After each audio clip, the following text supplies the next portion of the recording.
Hey everybody, this is Jenny. Welcome to Mommy's Crime Time.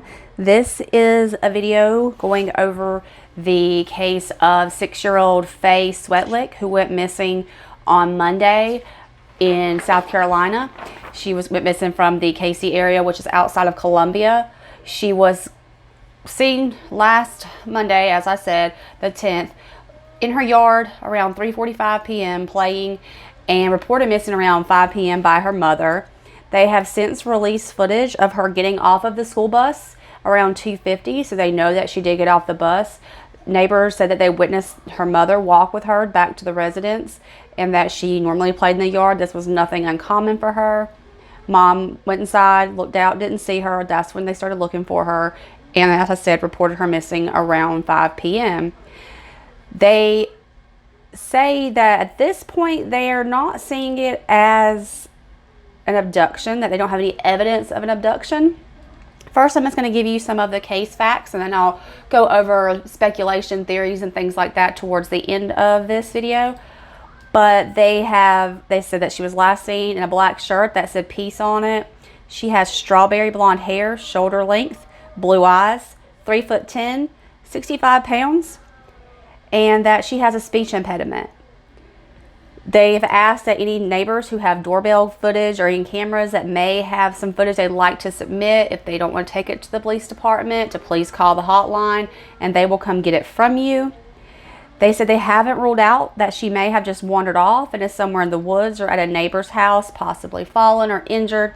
This is why they have focused so much in the area around her neighborhood of Churchill Heights. They say that they don't think she that she was abducted. So she's probably somewhere in that area. For the first day or so, they strongly concentrated on a 1-mile radius around her residence and this subdivision. They then, in the last, I think it was yesterday, they expanded that search a little further out to see if they could, get any more information. They're doing grid searches, but they have not asked for any volunteers to help. They have since basically shut down the neighborhood. You can only get inside if you are a resident, and they are watching everyone that comes and goes very, very closely. The FBI has been brought in to assist on this case. So they have more than 300 officers from 20 different departments there looking for her. So right now, they had issued last night that they had two videos on camera that they did not recognize that were seen in the neighborhood around the time of the abduction. They have identified one of those vehicles. Here in a few minutes, I'll show you guys the picture of the vehicle that they need help identifying in case you have any information on that. They have been, searching around that neighborhood and surrounding area. They don't want any volunteer searches. They say that it could actually hinder their investigation to have people trampling all over evidence. So they want the public to stay out of the way right now. Let the police department and the FBI do their job, since this is what they do best. They have said, members of the family have said, that it's not like Faye to just wander off. So that is out of character for her. But they did describe the mother as being very attentive and watching her. They have utilized canine and helicopter searches. They've, as I said, the grid searches. And since then, they have focused a lot on the home. It has been searched, which the officer said today in the press conference that this is nothing new. This is protocol. But there were 2 vehicles towed from the home. He cannot speculate on why or say why those vehicles were towed. He says it's part of the investigation. But from what I've gathered, I could be incorrect, don't hold me to this, but from what I have read and seen and posting on different news outlets, was that it was her mother's vehicle and her mother's boyfriend's vehicle. She lived in the home with her grandmother and mother, but I have seen some reports that the mother had a live-in boyfriend. But he, as I said, cannot confirm whether or not they towed those vehicles or what they may or may not have found inside of them. The officer has stated that they have gone to every door in this subdivision and spoke with everyone. If they have missed anyone, they are going back out to those homes. They have searched some of the homes in the neighborhood. So they're being very thorough in the investigation of this subdivision. As I said, the FBI is there. They're trying to make sure they leave no stone unturned. In today's press conference, he did let us know that the search has not been expanded at this point, but they are searching landfills in the area that is outside of that range of the search area. They're also following and searching garbage trucks and dumpsters to see if they can recover any evidence. He says, again, this is protocol. A person asked if they were following any leads or if they had any persons of interest or suspects. He said at this time he was not able to comment on that, but that they were following up on every single lead that they receive. He did point out that if you have a lead or you know something, if you have video footage or anything like that, that they are urging you to not post on Facebook, not send messages to the Facebook of the police department or of the public safety department, but they would rather you call the hotline. I'm going to give you that number several times during this video. That number is 803-205-4444. If you have any information whatsoever, to please call that number. They do not want people calling with speculation, rumors, or anything like that. They have said there's been a lot of stuff floating around social media. There have been reports that her body was found, which was not true. So they're asking that, and if you have something relevant, to please let them know. So at this point, I'm going to kind of go on to some other things that I'd kind of like to talk about. First of all, as I said, the vehicle that they haven't found, they're looking for that one. But I have noticed, in my personal opinion, that there has not been an outcry from the family. And if you follow the Gannon Stalk, case right now, his mother and his father are pleading on, every news channel they possibly can about please bring Gannon home. They're crying, they're asking for help. They're out there doing everything they can. But I'm not seeing that from this family, and I find that to be unusual, which I can understand. Maybe you're not out there helping search, but there's a lot of unusual circumstances surrounding that I do want to get into. First, I am going to show you a picture of the car they're looking for. Again, if you have any information at all about it, please call the hotline. This is the car that the police are asking for help locating. It appears to be a Scion. It's a sedan of some kind. I believe it's silver or white. As I said before, there were two vehicles that had been asked to be identified. One of them was a Chevy Trailblazer. That vehicle has since been identified and the occupants have been spoke to, but they are still trying to find out who was in this vehicle. This vehicle was seen around the time that Faye went missing in the subdivision, so they say it's imperative to find out who it is in this car just so they can speak to them and, maybe clear them or see if they have any relevant information. At this point, I kind of want to get into some other aspects of the case that I find to be odd, that I don't feel are sitting well with me. These are all my opinions. These are things that I feel. Obviously, the police have not named any suspects. So this is, as I said, my opinion. No one is guilty unless they've been proven that, but I just want to talk about how I feel. Right now, you're seeing a photo of Faye and her mother, and it took me a while to figure out who her mother was because her mother has not been seen on camera. Honestly, none of her family has been seen on camera. They did one little shoot, but they refused to have their faces shown, and her grandmother issued a statement, but there has been no statement made by her mother. I'm fully aware that we all deal with grief and trauma in different ways. Some of us may want to go on, to the news and plead for our child. Some of us may want to just hide in our room and cry. But as a mother, I see myself acting more as Gannon Stalk's mom's done, his biological mom, let me clarify. The mother and the father both have been on the news. They have been begging for their son's safe return. You see a lot of emotion from them. You can tell they're very distressed. But I have not seen that from any member of the family. I actually had to go through quite a lot of social media to figure out that this is her mother. Her name is Selena Marie Collins. And obviously she doesn't have much that's public on Facebook, but I was able to locate her on there. Also, her grandmother, she has been pretty much the only person that we've heard from other than like friends of the family. The grandmother seems to be very distraught and upset. I did locate her on Facebook as well. I also came across a GoFundMe that was set up by a friend of the grandmother's for $1,000.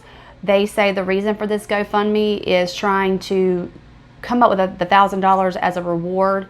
I don't know that it's a good time for a GoFundMe, but then again, I don't know how I may react in this type of situation, so I don't want to judge or speculate too much about that. But I do find it to be extremely strange that we've not seen little Faye's mom or her grandmother on camera. Her dad does not live in South Carolina. He does live in North Carolina. I've also found a picture of him that you'll see come across the screen. And I haven't seen any posts on his social media, but again, if you're not posting public, I can't see it, but I have seen posts by his fiance. I just feel like you would see more of a presence from the family, and they wouldn't be trying to hide their faces. Maybe they don't want the publicity. Maybe they're private people.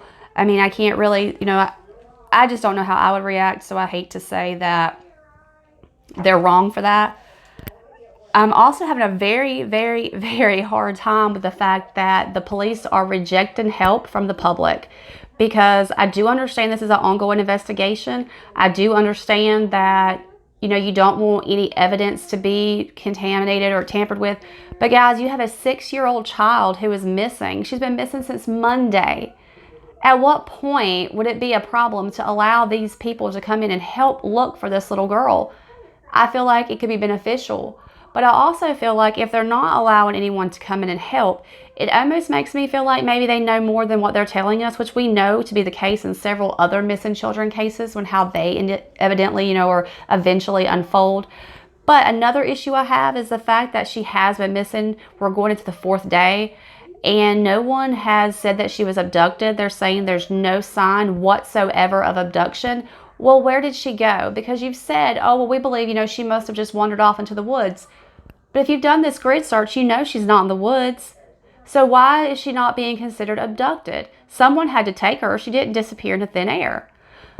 They did have a social media post from a news reporter that got footage of them doing a lot of searching on the back porch of the home. As I said before, there's been 2 vehicles towed from the home. There's crime scene tape all around the home. Now, while they say this is protocol, that they always search the home and things like that, they don't want to leave any stone unturned. I do wonder if they're not classifying this as an abduction because there is more to this case than what we know, and they don't want to let too much information out. I have a gut feeling that there's something not right here for the family to not want to be on camera, not plead for the child, not be emotional or showing anything like that. And most of the family not even posting on social media. I would be everywhere, anywhere, trying my damnedest to get all the attention I could on my child's case. But we're not seeing that. I just feel like there's more going on that we don't know. We know the FBI, they tend to keep a lot of things close to their chest when they're doing an investigation. Maybe this is what they're doing right now. Here on the screen right now, you're seeing that GoFundMe post that was made by a friend of the grandmother about trying to find Faye. I do hope that this money is going towards a reward or for information. They only asked for $1,000. Let's hope that that is what it's going to. Again, I'm not going to be the one to speculate and say what they're trying to use this money for. I just see that a lot of people have saw it and found it to be distasteful. This is the mother again on the screen, another social media picture that I found of her. As I said, I just don't feel like there's something that's sitting right. I don't understand why you wouldn't be pleading. There's a lot of things that we probably don't know. Maybe they have a suspect. We've had a lot of people ask, why are they not issuing an Amber Alert? When there's a missing child, you should have an Amber Alert. But the police say that this case does not meet the standards for an Amber Alert because 1, they don't think she was abducted. 2, they don't know what vehicle she could have been abducted into, so it's hard to put an Amber Alert out for a child when you don't know if they were abducted and you can't give a description of the vehicle they were abducted in. Again, the police know what they're doing. I don't. But all I do know is that I hope and pray that she does turn up because this is a very young child. I have a 6-year-old son. I can't imagine him going missing. I have heard people make negative comments about, well, why did she allow her child to play outside without her? Guys, I have a 6-year-old. I have a 10-year-old. My kids play in my front yard. I mean, we live in a rural area. There's no reason, why I have to watch them every second. They know where they can play, where they can't play.